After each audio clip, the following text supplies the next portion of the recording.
قال ربك للملائكة إني خالق بشرا من طين فإذا سويته ونفخت فيه من روحي فقعوا له ساجدين فسجد الملائكة كلهم أجمعون إلا إبليس استكبر وكان من الكافرين قال يا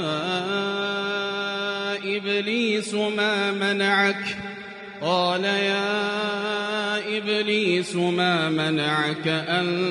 تسجد لما خلقت بيدي أستكبرت أم كنت من العالين قال أنا خير منه خلقتني من نار وخلقته من طين قال فاخرج منها فإنك رجيم وإن عليك لعنتي إلى يوم الدين قال رب فأنظرني إلى يوم يبعثون قال فإنك من المنظرين إلى يوم الوقت المعلوم قال فبعزتك لأغوينهم أجمعين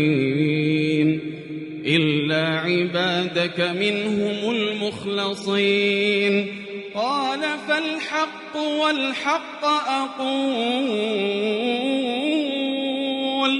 لأملأن جهنم منك وممن